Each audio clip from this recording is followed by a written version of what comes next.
할렐루야. 옆에 있는 분들과 인사할까요? 뭐라고 인사할까요? 이렇게 인사합시다. 담기지 말고 담는 인생이 됩시다. 네. 그릇이 있는데 담기는 사람이 있고 담는 사람이 있어요.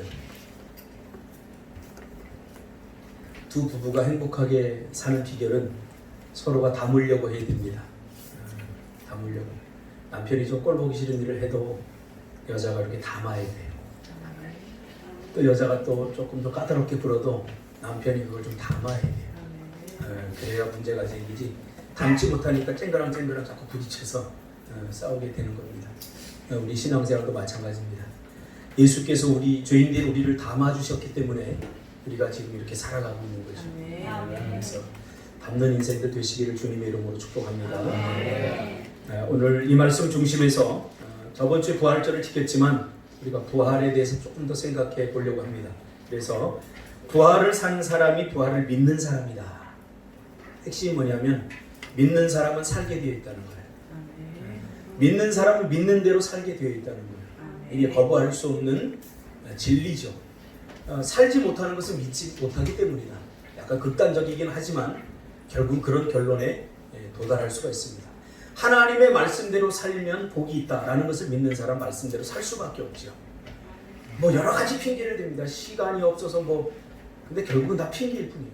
자, 우리 진석 집사한테 또 물어보겠습니다. 로또 복권을 사면 100억이 당첨된다는 사실을 확신하면 집사님 살 거예요, 안 살 거예요? 삽니다. 근데 왜 안 사는 거예요? 안 되니까요. 확신이 안 되잖아요. 하나님의 말씀도 똑같이 어렵게 생각하면 안 돼요. 하나님의 말씀. 돈이 지금 100억이 당첨되는데 돈이 없어서 내가 시간이 없어서 이건 다 핑계일 뿐이죠. 불신한다는 핑계를 그렇게 자기 합리화할 뿐이지 믿는 사람은 살게 돼 있다는 거예요. 그래서 오늘 제목도 결국은 부활을 믿는다는 것은 부활을 사는 것과 마찬가지다. 부활을 믿는 사람은 부활을 살게 되어 있다. 이런 그런 의미입니다. 설교 끝입니다. 다 이해했죠? 네, 주기도문을 마치겠습니다. 이러면 얼마나 좋을까. 그렇지만 이제 목사가 일주일 동안 좀 게을러서 아무것도 안 했는데 그럴 수 있으니까 잠깐 한번 말씀을 나누려고 합니다. 성경에 의하면 그리스도인이란 이미 부활 속으로 들어와서 부활을 사는 사람들이 된 것입니다. 그래서 구원론적인 입장에서 부활을 바라보면 부활은 이미 시작됐지만 아직 완성된 것이 아니죠. 이게 무슨 의미인지 아시죠? 우리 지금 부활 속으로 이미 들어온 거예요. 부활은 예수님이 재림하실 때 그때 죽었던 육신이 다시 살아나는 것은 부활의 결과일 뿐이지 이미 우리는 다시 살아난 사람들이에요. 할렐루야. 예수를 믿는 순간 우리의 죽었던 영이 살아서 부활, 다시 살아나게 된다. 그래서 예수 그리스도의 십자가 사건을 레크레이션이라고 하잖아요. 재창조라고 하잖아요. 그렇죠? 세상에는 두 종류의 삶을 사는 사람이 있습니다. 부활을 사는 사람과 죽음을 사는 사람들이 있습니다. 만약 우리가 부활 속으로 들어오지 않았다면 우리는 죽음을 살게 되기에 희망이 없는 것입니다. 죽음을 산다는 것은 죄의 삭신 죽음이 주는 모든 공포와 불안을 고스란히 경험하고 죽음의 그 증상들을 끌어안은 채 잠시도 평안할 날이 없이 불안과 공포에 붙들려 사는 삶을 말하는 것입니다. 제가 상담을 오랫동안 했지만요, 참 많습니다. 예수 믿는 사람들 안에도 예수에 대한 그리스도에 대한 확신이 없이 불안과 두려움에 사로잡혀서 사는 사람들이 굉장히 많습니다. 죽음이 주는 공포와 죽음이 주는 불안, 이런 것들 아직 해결받지 못하고 두려워 떨면서 사는 사람들이 얼마나 많은지 몰라요. 그게 뭐냐면 죽음을 끌어안고 살기 때문에 그래요. 우리는 부활을 끌어안고 살아야 되는데 죽음을 끌어안고 살면 희망이 없는 삶을 살게 되는 거예요. 무엇을 해도 만족함이 없고 뭘 이루고 나면 또 그 다음에 걱정거리가 또 생기고. 왜 이런 삶이 계속 반복될까요? 죽음을 살기 때문에 그런 거죠. 이 시점, 이 관점으로 자신의 미래를 보면 두렵죠. 어떤 관점? 죽음의 관점. 내가 지금 죽음을 살고 있다. 내가 어떻게 될 거니까. 나 결국 죽어. 그럼 어떡하지? 아쉬워서 죽지 않았으면 좋겠다. 이런 불안과 두려움. 이거 아직 죽음의 문제를 우리가 확신하지 못하기 때문에 그런 거예요. 저는 확실하게 말할 수 있는데 저는 이 죽음에 대한 생각을 5살 때부터 했어요. 할렐루야. 이런 사람 이렇게 말하면 잘 안 믿어요. 안 믿어요. 실제로 했어요. 저희 아버지가 죽으시고 그때 우리 아버지가 죽으면 어디 가지? 어디 갈까? 엄마한테 물어봤죠. 천국 간대요. 정말 천국 가 엄마? 천국 간대요. 그럼 가지 못할 이유가 없잖아요. 천국은 어떤 곳이야? 죽음이 없는 것, 이별이 없는 것, 고통이 없는 것. 이렇게 믿는다면 여러분 가지 못할 이유가 하나도 없는 거죠. 죽음을 두려워하지 못할 이유가 하나도 없는 거죠. 할렐루야. 근데 이 죽음이 주는 두려움 그런 것들이 저에게 있는 것 같아요. 한동안 이 트라우마가 있었어요. 근데 예수 믿고 나서 이것이 한순간에 싹 사라져 버렸어요.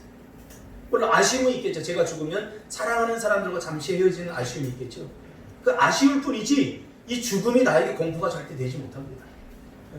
그리고 이 죽음의 문제, 예수 믿고 나서 죽음의 문제에 확신하게 되자 죽음이 주는 공포가 저를 괴롭히지 못하더라고요. 저는 뭐 군대 가서도 이렇게 잘 때 야인하고 훈련할 때 무덤 겉에서도 잤어요. 얼마나 따뜻한지 몰라요. 근데 무서워서 못 자요. 공동묘지 같은데 여러분 밤에 가면 무섭잖아요. 예수 믿는 사람은 그런 사람은 많아요. 그 왜 무서울까요? 추적해보면 우리의 영이 있기 때문에 영이 그걸 인식하는 거예요. 두려움에 대해서. 영이 인식을 하는 거예요. 그래서 학자들이 연구한 바에 의하면 인간 안에 근원적으로 가지고 있는 모든 공포와 불안은 어디에서 오는가? 결국 죽음에 대한 공포입니다. 그러면 죽음이란 뭘까? 왜 우리가 두려워할까? 죽는다는 것에 대해서 추적해보니까 사람은 죽은 이후의 세상에 대해서 두려워하는 거지 죽음 자체를 두려워하는 것은 아니다. 이런 결론을 내리는 거예요. 여러분, 우리가 죽으면 모든 게 끝이다. 그럼 죽음을 두려워할 이유가 하나도 없어요. 죽음은 끝인데 뭐가 두려워요?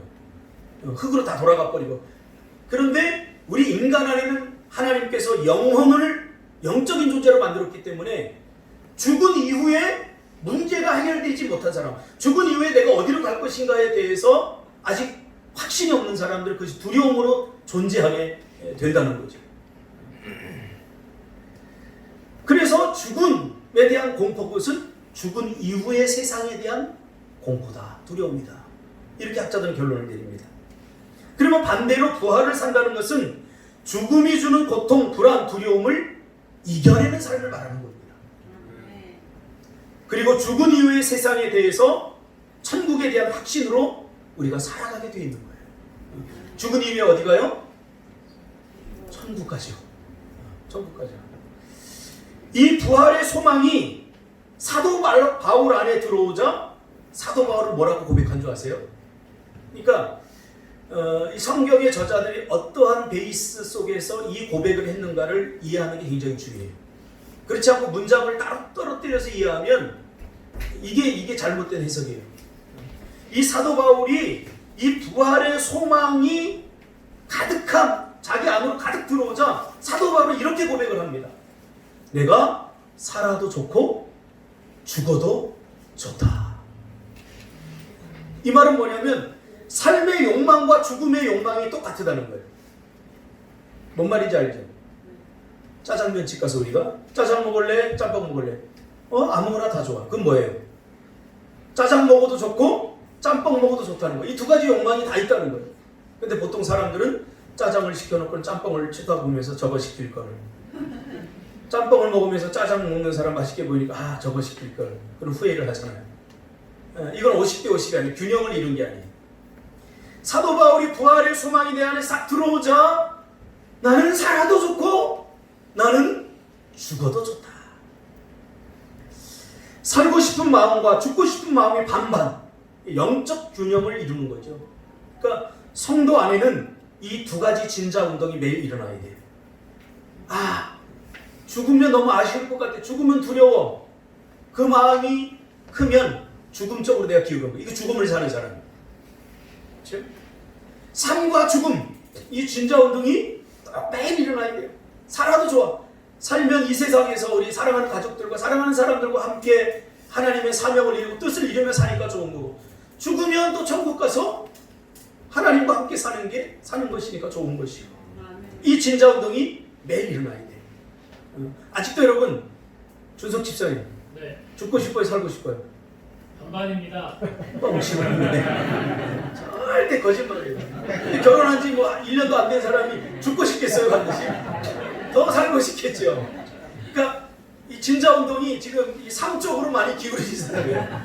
그러니까 만약에 이제 죽음의 고통이 온다면, 아 잠깐만요. 아니 하나님 도대체 왜 이러세요 나한테? 나 알잖아요. 나 지난 12월에 결혼했어요. 조금 더 살아봐야죠. 이 삶에 애착이 많고 삶 쪽으로 많이 기울어져 있기 때문에 이해합니다. 그런데 사도 바울에 의하면 뭐 그런 비적절한 예인지 알아요 제가. 그렇지만 사도 바울은 똑같았어요 이게. 죽어도 죽는 게 아니니까. 죽어도 죽는 게 아니니까. 이런 관점에서 죽음을 바라보면 죽음이란 사랑하는 사람과의 영원한 이별이 아니라 잠시 동안의 이별이죠. 죽음은 뭐라고요? 사랑하는 사람과의 영원한 이별이 아니라 잠시 동안의 이별이에요. 우리 저기 어제도 아마 이별했을 때 두 분이, 여보 고사리 따로 갔다 올게. 그럼 정성호 집사님, 안 돼 여보, 우린 잠시도 떨어질 수, 그러지 않았죠? 잠을 꿀꿀 주무셨죠? 네. 왜요? 잠시 후에 만난다는 것을 알기 때문에. 우리 죽음이라는 것도 마찬가지로 그리스도인에게 죽음은 영원한 이별이 아니라 잠시 동안에 고사리 닦고 온 것과 마찬가지예요. 참 인생 빨라요 여러분. 제가 무슨 50이 넘어서 60으로 달려가고 있어요. 저도 안 믿겨져요 이 사실이. 내가 이렇게 50이 넘어서 60으로 달려간다는 이 사실이 난 믿겨지지 않아요. 믿겨지지 않아요. 근데 눈 깜짝하니까 50년이 훌딱 지나가 버려요. 성경이 맞아요. 성경이 뭐라고 그래요? 시간이 빨라서 그런 게 아니라 광음 같다고 그러잖아요. 안개 같다고 그러잖아요. 잠깐 순간을 사는 거예요. 그러니까 영원히 살 곳은 어디냐? 저 천국이라는 거예요. 죽음이라는 것은 잠깐 동안의 이별이라는 거죠. 결국 나그네 삶을 마감하고 전부 다 천국에서 만나게 되는 것입니다. 그 천국은 우리가 뭘 먹을까, 뭘 마실까, 우리 애들 어떤 학교 보낼까, 걱정과 하고 염려가 없는 곳입니다.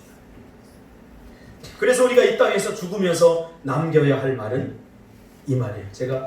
만약 제가 죽으면 우리 가족들에게 남겨야 될 말을 저는 미리 준비해 놓고 살거든요. 저는 죽으면서 이렇게 죽을 거예요.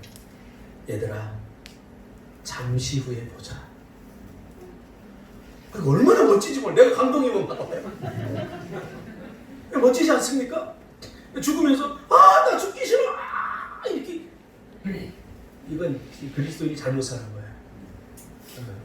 얘들아, 잠시 후에 천국에서 보자. 아멘. 얼마나 멋지죠. 내가 해놓고 있는데 내가 감동돼서 눈물이 나요. 여러분도 마찬가지예요. 우리 그리스도인의 죽음과 삶에 대해 너무 애착을 가지면 안 돼요. 그저 우리는 하나님이 주신 삶에 대해서 감사하며 사는 거죠. 감사. 죽으면 저는 우리 어머니 볼 거예요. 물론 아내를 보지 못하는 아쉬움이 있겠지만 우리 어머니가 좀 천국에 계시거든요. 그래서 좀 보고 싶어요. 요새는 좀 어머니가 좀 보고 싶더라고요. 잠시 후가 될 거예요. 우리 어머니 돌아간 지 한 10년 좀 안 됐는데, 내가 올라가면 어머니가 그럴 것 같아요. 벌써 왔어? 그럴 것 같아요. 그러네 어머니, 잠시네요? 이렇게 될 거예요. 이게 부활 신앙이라는 거, 부활 신앙. 죽음과 죽음의 증상들이 우리 사람들을 얼마나 불행하게 하는 줄 모릅니다. 죽음의 고통. 그러니까 죽음을 사는 사람들은 그래서 힘든 거예요. 교회 다니도 힘든 거예요. 부활의 소망이 없이 죽음의 증상들을 고스란히 끌어안고 사는 거예요. 그럼 죽음의 증상이 뭐예요? 병에 걸리면 그것도 죽음의 증상이에요. 암에 걸리면 왜 고통스러워요? 약 먹으면 낫는다면 이 고통이 안 될 거예요. 그렇지만 대책이 없잖아요. 대안이 없잖아요. 거의 죽잖아요. 죽는다고 보잖아요. 물론 많은 요즘 의수입할 때 살지만 병을 비롯해서 우리가 인간이 정신적으로 느끼는 모든 고통은 다 죽음의 증상들이라는 사실이죠. 그러니까 부활의 소망은 이 죽음의 증상들을 내 안에서 몰아내는 거야. 할렐루야. 그래서 부활을 살라는 거예요. 왜 예수님이 우리를 구원하시고 바로 천국으로 싹 데려가지 않고 이 땅에 살게끔 했느냐. 만약에 죽음의 증상을 고스란히 끌어안고 살게 했다면 이 부활은 잘못된 거예요. 그러나 부활의 소망은 죽음의 증상을 몰아내고 죽음의 고통을 우리가 이겨낼 수 있기 때문에 뭘로? 부활의 소망. 부활의 소망. 이겨낼 수 있기 때문에 여러분 죽음을 두려워하지 않는 삶을 살게 된다는 것이죠. 특히 죽음이 주는 뼈아픈 고통 중에 하나가 뭐냐면 끝이라는 생각입니다. 이 세상 삶에 자꾸 애착을 갖는 이유는 죽으면 지옥으로 가기 때문이죠. 왜 이 세상의 삶에 애착을 가질까? 그것은 아직 부활의 삶을 살지 못하기 때문에 그래요. 죽으면 지옥 가기 때문이죠. 죽음을 사는 사람들은 그나마 이 세상 삶이 그래도 괜찮게 여겨지는 이유가 바로 여기 있습니다. 지옥은 사람이 상상할 수 없는 고통의 삶이거든요. 그렇죠? 그러니까 이 세상 삶에라도 애착을 갖게 돼 있는 거예요. 죽지 않으려고 하는 거예요. 생각해 보세요. 제가 50년 이상을 살아보니까요. 정말 힘들어요, 인생이. 만약 누가 나한테 다시 돌아가 처음부터 다시 살라고 그러면 저 절대 안 살 거예요. 난 감사해요, 지금까지. 힘들었어요. 사는 게. 힘들었어. 그렇다고 해서 뭐 힘들게 안 생겼는데 뭐 이렇게 힘드냐. 죄인으로 사는 것 자체가 힘든 거예요. 상처받고 상처 주고 눈물 흘리고 근심과 별것도 아닌데 한 번은 내일 모레 월세를 내야 되는데 교회를 하면 월세를 내야 되는데 월세가 없어요. 뭐 나올 부적도 없고 구멍도 없고 얼마나 마음이 답답하지. 야, 왜 내가 이렇게 살지? 이렇게 안 살아도 되는데 막 이 안에서 막 감정이 복받쳐 오는데 제가 몇 시간 동안 먹고 그랬어요. 돌아보니까 참 삶이 힘든 거예요. 준서가 같이 가자. 천국 갈 때 나는 꼭 준석이 뒷다리 붙잡고 갈 거야. 잘 보여. 근데 예수 믿고 나서 부활의 소망이 들어오니까 달라졌어요. 삶을 바라보는 시각 관점이 달라졌어요. 영적 자존감도 생기더라고요. 좀 가난하게 살아도 이게 내 진짜 삶이 아니에요. 여기의 삶은 잠시 동안에 머무는 삶이잖아요. 좀 가난하게 살면 어때요? 좀 없이 살면 어때요? 좀 힘들게 살면 어때요? 왜? 이거 진짜 삶이 아닌데. 이 그림자와 같은 삶인데. 허상인데. 잠시 동안의 삶인데. 죄송합니다. 지금 우리 성도들 대부분이 신혼들인데 신혼의 단꿈을 제가 깨서 막 행복하다 여보 뽕뽕뽕 하면서 막 사는데 헛되고 헛되며 모든 것이 헛되도다. 근데 중요한 게 있어요. 헛된 것을 알아야 내 지금의 삶이 소중하다는 걸 알게 돼요. 죽으면 어떡하지? 살아있잖아. 하루라도 감사하게 살아야죠. 아직 오지 않은 먼 미래에 일어날 나도 알 수 없는 그 죽음에 대해서 그 죽음의 중상을 끌어안고 살지 말고 중요한 건 내가 지금 살아있다는 거예요. 그러니까 어때요? 내 주변에 있는 사람들을 더 많이 행복하게 만들고 좋은 말하고 아껴주고 사랑하면서 살아야죠. 할렐루야. 그게 부활의 소망을 가진 자의 삶이라는 사실. 여러분, 사람이 실패하고 모든 것을 다 잃었을 때 무엇이 그 사람에게 희망이 되는 줄 아십니까? 실패했어요. 사업도 실패하고 모든 걸 다 잃어버렸어요. 이 사람에게 최고의 희망이 뭔지 아십니까? 이 사람이 정말로 그때 듣고 싶은 말이 뭔지 아십니까? 제가 상담을 한 25년 했는데 정말로 실패한 청소년들, 실패한 사람들 많이 만났어요. 상담은 성공한 사람들을 대상으로 하는 게 아니에요. 상담은 실패한 사람들을 대상으로 하는 거예요. 그 사람들에게 최고의 위로가 되었던 말. 이거는 어떤 책을 읽어도 나오지 않아요. 제가 나중에 책 쓰면 제가 쓰려고 했던 내용이에요. 수첩에 적어놓은 내용. 그 사람들이 가장 듣고 싶은 건 뭐냐면 괜찮아요. 괜찮아. 대학을 떨어졌어요. 목사님, 다른 친구들은 다 붙는데 나만 떨어졌어요. 이게 얼마나 사람을 고독하고 외롭게 하는지 몰라요. 같이 떨어지면 괜찮아요. 근데 다른 사람은 다 붙었는데 나만 떨어졌어. 이 친구에게 위로가 되는 거. 괜찮아. 대학이 전부가 아니야. 그리고 다시 할 수 있어. 다시 하면 돼. 괜찮아. 여러분, 무엇을 잃어버렸습니까? 어떤 실패를 경험했습니까? 괜찮습니다. 왜요? 다시 하면 되니까. 살아있다는 것은 기회잖아요. 다시 하면 돼요. 이게 죽음이 주는 공포가 뭐예요? 죽음을 끌어안고 사는 사람들은 다시라는 생각을 못해요. 실패하면 그것이 끝이라고 생각해요. 죽음의 정상들을 끌어안고 사는 사람들. 다시 시작하면 되잖아. 아니야. 너에게는 다시 시작할 수 있는 기회가 있어. 이것이 바로 부활. 다시 산 사람의 삶이어야 합니다. 할렐루야. 자녀들에게도 제일 많이 해야 될 말 뭐죠? 괜찮아. 그렇다고 자녀들은 또 요 말을 이용하더라고. 우리 애들 보니까 애도 안 쓰고 힘도 안 쓰고 시험 한 50점 맞아가지고는 뭐라고 그러면 아빠가 괜찮아 그렇게 하라고 그랬잖아. 이건 이용하는 거예요. 그러면 안 돼요. 최선을 다해야죠. 최선을 다해도 안 되는 것이 있어요. 정말 열심히 해도 안 되는 것이 있어요. 그럴 때 어떻게 해요? 괜찮아. 그래서 부활을 사는 사람은 실패에 그렇게 연연하지 않습니다. 왜? 다시 하면 되니까. 십자가와 부활은 바로 주님이 우리에게 이렇게 말씀하신 거예요. 십자가와 부활을 언어화해서 한 단어로 만든다면 괜찮아요. 죄로 말미암아 실패한 삶을 사는, 어떤 삶을 살아도 실패죠. 죄인으로서의 삶은. 그렇죠? 그런데 십자가로 죽으시고 다시 부활하신 거예요. 이거는 예수님이 우리에게 해주고 싶었던 말을 행동한 거예요. 괜찮아. 봐. 이제 내가 다시 죽고 죄를 죽여버리고 이제 내가 다시 살아났잖아. 내가 부활의 첫 열매가 됐어. 너희들도 이렇게 될 거야. 아멘. 할렐루야. 아멘. 부활을 뭐라고 그래요? 그래서 부활의 승리라고 그러잖아요. 승리. 그러니까 우리는 결국 우리는 어떻게 인생이 끝나느냐? 승리로 끝나요. 해피엔딩으로 끝나요. 이게 부활의 소망이에요. 죽어도 괜찮아. 사망의 권세가 더 이상 너를 어떻게 할 수 없어. 주님이 이미 점령해 버렸기 때문이죠. 다시 살 수 있다면 죽음이 뭐가 두렵겠습니까? 제가 예전에 어릴 적에 저희 어머니가 이제 밭에 나가서 일하시면 저 혼자 거기서 이제 제가 막내니까 저를 데리고 다니면서 밭 일을 하러. 그러면 밭 일하기 끝에서 제가 돌을 갖고 놀고 이거 갖고 놀아요. 근데 안쓰러워 보였던 모양이에요. 저한테 형사가 개구리 잡아와. 내가 재밌는 거 가르쳐줄게. 개구리를 잡아와요.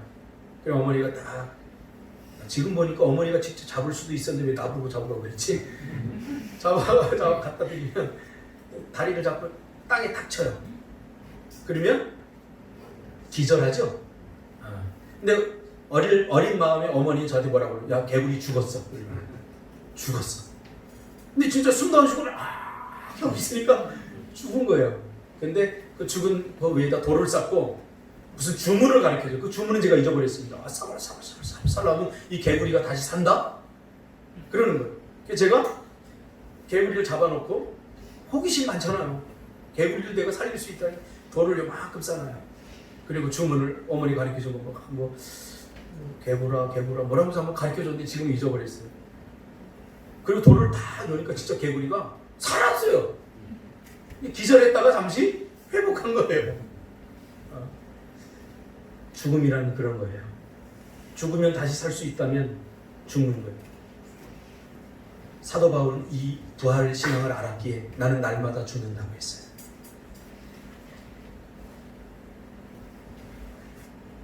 성경을 해석하는데 부활적 관점이 너무 한국에는 부족해요. 여러분들 왜 안 죽어요? 여러분 옛 자아가 왜 안 죽으려고 해요? 여러분 자존심 죽이시기 바랍니다. 왜 안 죽으려고 그래요? 삶에 대한 소망이 없기 때문에 그래요. 죽으면 다시 살면 죽지 못할 이유가 없잖아요. 내 못된 옛 자아가 죽어버리면 하나님이 새로운 자아, 정말 멋진 자아, 매력적인 자아를 나에게 주시는 거예요. 하나님의 형상을 닮은 자아, 이게 회복되는데 죽지 못할 이유가 뭐가 있어요? 내 안에 육신의 사악한 근성들, 속이려고 하는 거, 거짓말하는 거, 욕하는 거, 못된 사람에게 상처 주고 아픔 주고 고통 주는 이 못된 옛 자아가 내가 죽이면 예수께서 부활을 소망하고 나를 다시 살릴 때, 그 살릴 때 나는 어떤 나예요? 하나님의 이미지 오브 갓, 하나님의 형상을 닮은 정말 멋진 나를 다시 날마다 나를 살려주시는데 죽지 못할 이유가 뭐가 있겠어요? 죽으시기 바랍니다. 그 사도 바울은 나는 날마다 죽는다고 했어요.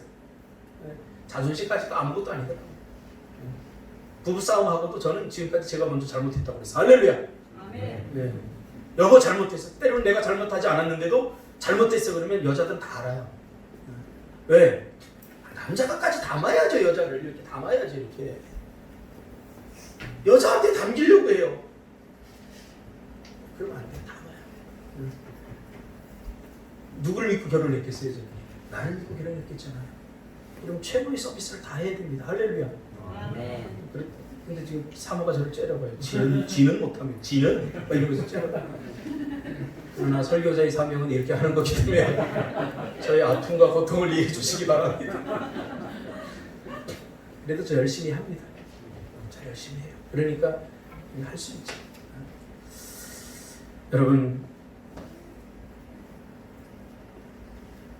그래서 성경에서는 온전함, 성숙함, 그리스도의 장성한 분량이 이르는 삶이란 말은 모두 부활과 관련되어 있는 부활 언어입니다. 성숙해져야 된다. 온전해져야 된다. 이 말은 부활이라고 하는 베이스가 없이는 절대 이해할 수 없습니다. 이건 부활을 사는 사람들한테 해당되는 말이에요. 성경에서 성숙한 삶, 온전한 삶, 이것은 단순히 인격의 수양과 도덕적 교양을 갖춘다는 말이 아닙니다. 성숙하다, 온전하다, 이 말을 우리는 자꾸 윤리적이고 도덕적 수양을 통해서 얻어지는 어떤 그 기준에 맞는 사람이라고 자꾸 생각해요. No! 이건 기독교에서 말하는 성숙함, 기독교에서 말하는 온전함이 아니에요. 이런 것으로 접근하면 자꾸 자신을 수양하려고 해요. 중들이 하듯이 수양하려고. 아무리 수양해보세요. 우리 주인이기 때문에 다시 돌아가요. 예전에 제가 인간극장인가 거기 봤는데 저 지리산 산골에서 중 2명이 살아요. 형제예요. 중이. 형제인데 뭐 지리산에서 한 30년을 둘이 살았으니까 얼마나 도가 깊겠어요. 그러니까 불교의 그 장점은 뭐냐면 뭘 하나를 깊이 판다는 거예요. 그래서 우리가 중들과 이야기하다 보면 우리 그리스도인들 대부분 넘어가요. 그러나 중들과 이야기할 때 제가 이야기해보니까 좀 늘려놓으면 중들은 약해요. 좀 늘려놓으면. 그러니까 이런 거예요. 작은 것에 깊이가 있어요. 중들. 그래서 왜요? 산속에 들어가요. 산속에 들어가 둘이 사니까 뭐 크게 죄질 일이 있겠어요? 누구를 죽일 일이 있겠어요? 살인할 수 있겠어요?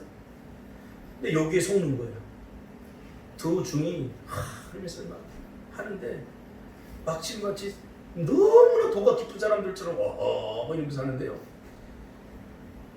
2회째부터 보니까 서로 사소한 것 갖고 싸워요. 밥을 누가 하느니 오늘은 내가 단번인데 빨래는 네가 어제 했는데 왜 내 양말 한 짝을 안 빨았니? 이런 거 갖고 싸워요. 도가 깊은 사람들이. 우리 그리스도는 세상 속에서 살아야 되잖아요. 세상 사람들과 사는 거잖아요. 별 사람들을 다 만나는 거예요. 우리가 훨씬 훌륭해요. 그 사람들은 둘이 사니까, 그래도 괜찮은 사람 둘이 사니까 이게 주인이에요. 여러분, 그래서 성경에서 말하는 온전함, 성숙함이라고 하는 것은 도덕적 수양과 인격적 수양으로 갖추는 게 아닙니다. 그래서 그리스도의 장성한 분량까지 자라가는 일은 부활을 사는 사람만이 이루어낼 수 있는 수준 있는 삶을 말하는 것입니다. 이 삶을 우리는 영적 삶이라고 말하는 거죠. 자, 부활을 산다는 것이 뭘까? 조금 더 구체적으로 들어가면 에베소서 4장 13절 말씀을 문장화했어요. 어떻게 해요? 하나님 안에서 건강하게 자라고 사랑 안에서 강해지는 것, 이것이 온전한 삶이고 장성한 분량에 이르는 성숙한 삶이고 이것이 부활을 사는 거다. 자, 그 삶을 고린도전서, 오늘 우리가 읽은 이 고린도전서에서는 이렇게 은유적으로 말하고 있는 거예요. 그러니까 구체적으로 그럼 부활을 산다는 것이 어떻게 사는 거야? 라고 우리는 구체적으로 얻기를 원하잖아요. 이거는 한 번에 다 말할 수 없어요. 왜? 성경은 자판기처럼 우리에게 필요한 것들을 일일이 우유 누르면 우유 나오고 커피 블랙 누르면 블랙 나오고 이렇게 답을 주는 게 아니에요. 성경은 일일이 답을 주지 않아요. 무슨 말씀인지 알겠죠? 그래서 부활을 산다는 것을 한 문장으로 요약할 수 없어요. 왜? 우리의 삶의 다양한 부분, 엄청나게 다양하기 때문에 우리의 삶의 다양한 부분을 어떻게 성경에서 그걸 다 담을 수가 있겠어요. 그러나 우리는 부활의 핵심을 가지고 이러한 삶을 해석해 나가면서 부활을 살 수 있는 거예요. 자, 그래서 그러면 어떻게 사는 것이 부활을 사는 거예요? 라고 말할 때 사도 바울은 고린도 교회 성도들에게 이렇게 이야기하고 있는 거죠. 13장 오늘 11절 부활을 산다는 것은 말과 생각하는 것과 깨닫는 것에서 달라야 된다. 장성한 사람처럼 살아야 된다. 그렇게 말하고 있는 거죠.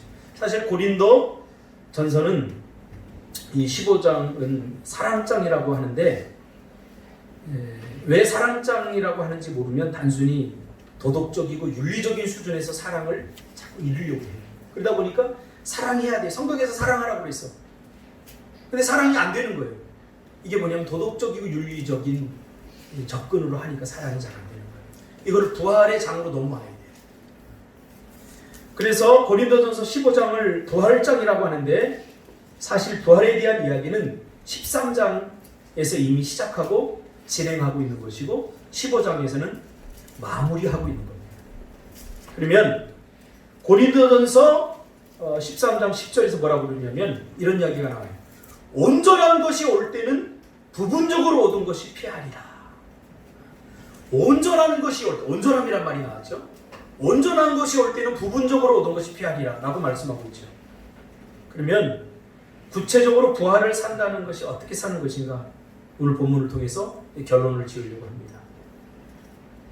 부활을 산다는 것과 부활을 살지 않는 것, 그것을 사도 바울은 세 가지 측면으로 지금 이야기하고 있는 거예요. 내가 어렸을 때에는 이 어렸을 때라고 말하는 것은 정말 어린 아이를 지칭하는 게 아니고 메타포죠, 은유죠. 이 어렸음이 말하는 것은 부활을 살지 못할 때는 그런 말이에요.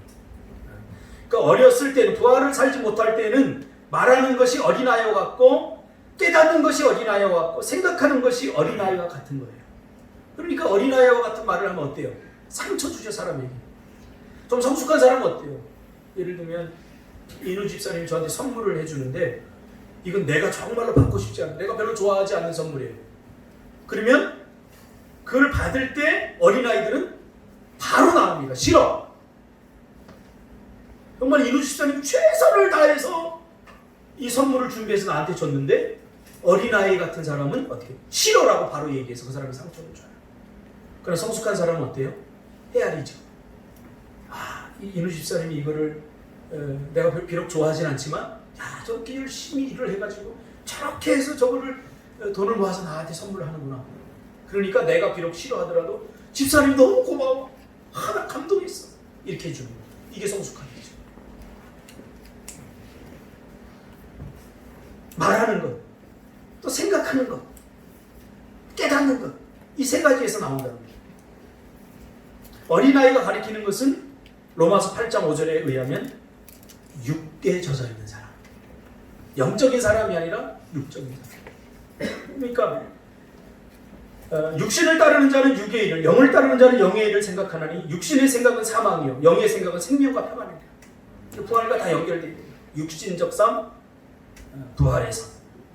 그러면서 9절에 만일 너희 속에 하나님의 영이 거하시면 너희가 육신에 있지 아니하고 영에 있나니 누구든지 그리스도의 영이 없으면 그리스도의 사람이 아니니라. 11절에 예수를 죽은 자 가운데서 살리시니가 너희 안에 거하시는 그의 영으로 말미암아 너희 죽을 몸도 살리시리라. 할렐루야. 그러므로 부활을 산다는 것은 하나님의 영으로 인도함을 받는 삶이라고 했습니다. 그래서 아까도 얘기했지만 이 부활을 산다는 것은 굉장히 다양해요. 자, 매력적이다라는 것을 표현할 때 이것은 다양하게 표현돼. 이쁘다, 괜찮다, 멋있다, 짱이다 이렇게 다양하게 표현하듯이 부활도 마찬가지예요. 자, 그러면 잠깐 살펴볼까요? 말하는 것에서 우리가 부활을 사는 사람들은 어떻게 말을 해야 되냐? 부활 언어라고 제가 이렇게 이야기를 한번 해봅니다. 부활을 사는 사람들은 부활 언어를 써야 돼요. 어떻게 해요? 희망을 주는 말을 하겠죠. 옳고 그름의 말보다는 부활을 사는 사람들은 희망의 말을 해요. 정말 못생긴 사람이 화장을 막 해요. 왜 하겠어요? 왜? 그렇죠. 이쁘게 보이려고. 근데 그 앞에서 사실을 말하는 사람은 죽음을 사는 사람이에요. 그렇잖아요. 화장을 왜 하겠어요? 이쁘게 보이려고 남편에게 사람들이 저 이쁘게 보이려고 하는데 부활 언어를 쓰는 우리는 어때요? 야 화장하니까 멋지다 더 이쁘다 이렇게 얘기되는데 화장을 하나하나 똑같네 난다거나 왜 하니? 뭐에 그리면 수박되니? 이러면서 얘기하면 이거는 죽음을 사는 사람들의 언어라는 거예요. 사실은요 우리 그리스도인 안에 상처받은 사람이 더 많아요. 제가 상담하는 사람들의 거의 한 60% 이상이 그리스도인들이에요. 주로 말로 상처를 많이 줘요. 그리스도인들 말 조심해야 돼요. 함부로 이야기하면 안 돼요. 함부로 이야기. 듣는 사람 입장을 고려해서 해야 돼요. 듣는 사람 입장.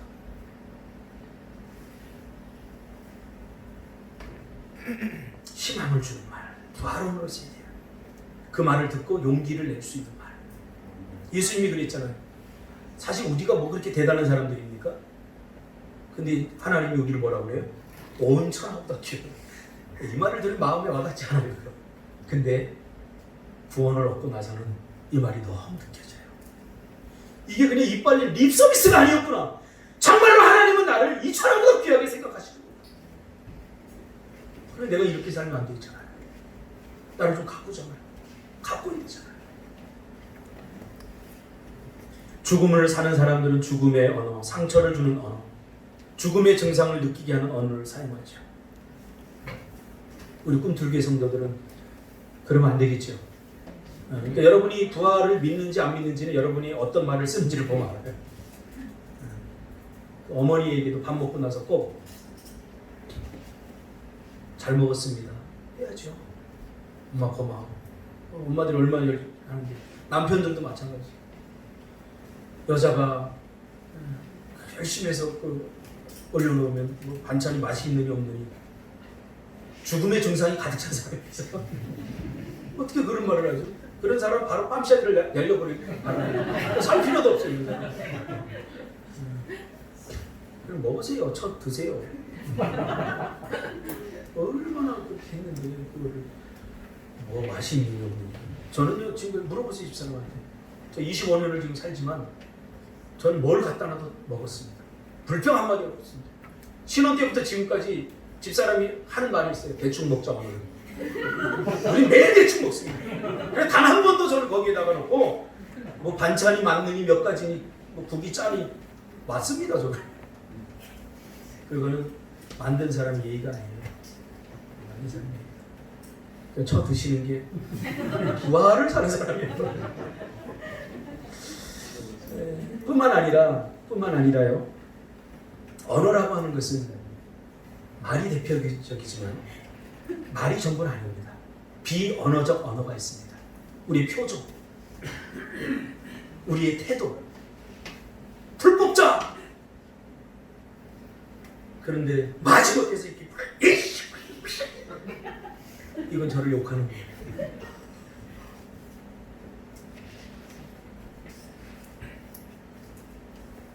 우리 하준이가 제가 낙엽을 주잖아요. 그럼 아가씨가 낙엽을 하나 이렇게 주워놔요. 그 얼마나 이쁜지 몰라요.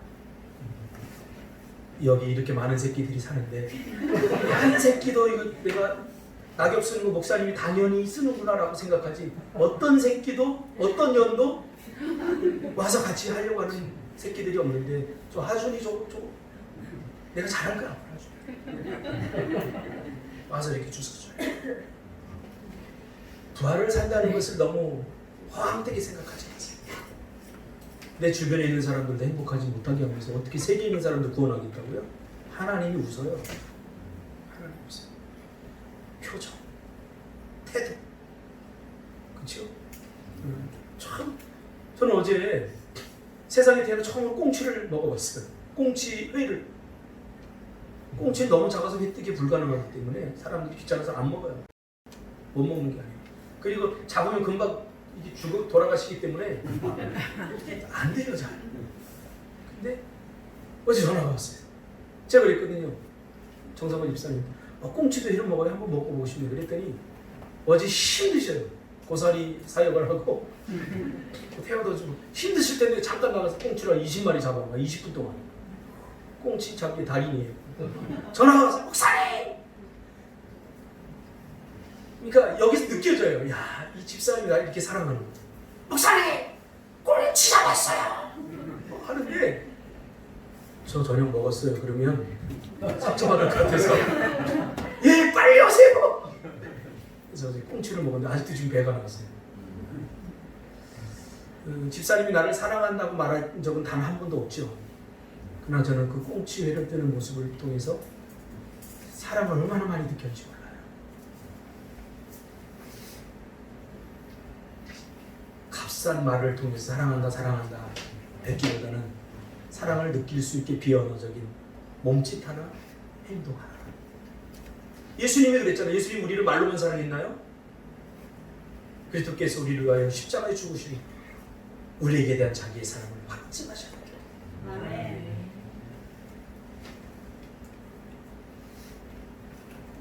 저는 또 참 이노 집사님 참 되게 매력적이잖아요. 얼굴도 잘생겼는데 보통 얼굴이 잘생기면 좀 싸가지가 없는데 우리 이노 집사님은 싸가지도 있어요.